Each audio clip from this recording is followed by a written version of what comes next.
We come before you to announce the arrest of an Ian Pisarcik from Bensalem Township.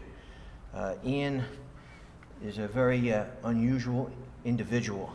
Let me give you a little history of how we got here today and how this case is very complex, and also make a plea to the community on two accounts. One the district attorney will talk about, and the second plea I will talk about at great length, which I've talked about over years, and it still continues in the United States and around the world even today. But let me give you a little background on why we're here today. On June 8th, 2021, Bensalem police detectives executed a search warrant at the residence of Ian Pisarcik, which was located at the 3600 block of Skyline Drive in Bensalem Township. Detectives received a complaint from a juvenile female who reported that an unknown person messaged her on a social media application known as Snapchat. Police later determined that that subject was Pisarcik. Pisarcik's cell phone and a forensic examination were conducted. This examination led to the identification of 3 victims, 3 of which were juveniles. 2 of those juveniles were Bensalem Township students, the youngest of which was only 12 years old, the oldest of which was 19.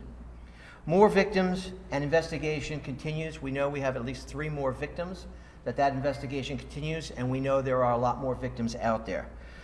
Pisarcik acquired some of the victims by using what they called quick ads and by searching friends of friends on a social media platform.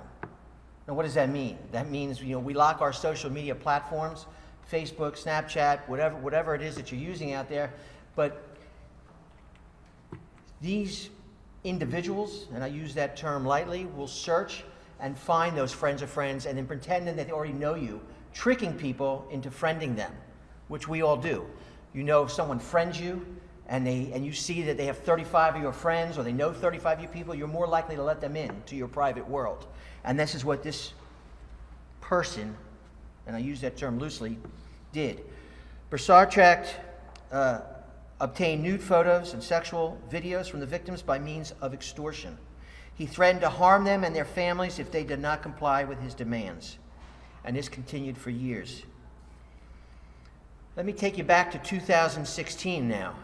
Bensalem police conducted a similar type of investigation with a victim known Lindsay Pacone. Her family is here today, but they will not be giving any interviews, and we hope you respect their privacy. Lindsay went missing in September of 2016. Her body was found in a nearby state park on November 1st, 2016. It was determined that Lindsay Pacone was harassed, threatened, and extorted by an unknown person on Snapchat. At that time, Bensalem police tracked the IP address to Kutztown University, about an hour and 15 minutes from here. There, at Kutztown University, there were too many IP addresses and users for us to narrow it down, and we had no real suspect at that time.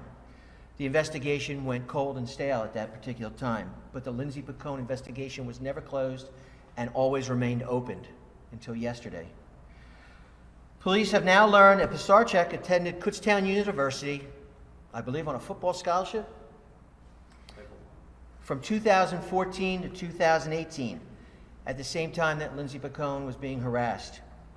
Bensalem police have charged Pisarcik with charges of multiple felonies, and he was arraigned last night by District Justice Wagner and sent to Bucks County Prison on $2 million bail, and is being held in the Bucks County Correctional Facility.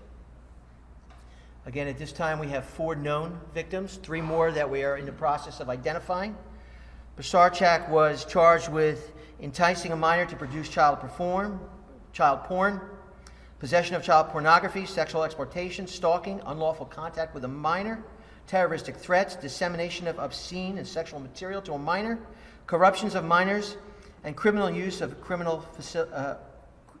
communication facility, all felonies. And hopefully he will never, ever harass or cause the death of another individual ever. We have, obviously, his picture here to our left and the criminal charges. And on the second poster, you'll see those are his Snapchat account names: Living Faithful, Just Need a Little Faith, and Live It Up 109. Sounds like harmless Snapchat names, but the damage he has done and caused to families will never be reversed. The Pacone family and many other families throughout the Bucks County area. We will talk a little bit more today after the district attorney talks, but can't even tell you how long we've been going into schools and we've been making this plea. The technology has far surpassed the capabilities of young minds. The technology and parents allowing their children to hide in their rooms, being preoccupied and not bothering them on the living room while we watch our television or do other things, is causing damage that we'll never know. The damage today that it's being caused is that numerous young girls, 12 to 19, have been abused, mentally assaulted, harassed, threatened, exploited. Nude pictures and videos were put on the internet. This guy has been taping. There's applications now that you can tape without people realizing that you're taping. And I'm not a social media genius by any means. And people don't know that what you're showing and your pictures that you think are disappearing in 10 seconds are there for life. If you put it on that internet and hit send, it is there for life. And in some cases, lives are being cut short and dramatically changed, and irreversible damage is being done. Parents that are watching this, we must stop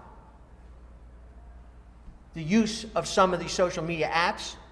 We must have better watch over these kids with this stuff, and we must drill into their heads that no picture should be sent. If you don't want it on the front page of the major news network, don't send it.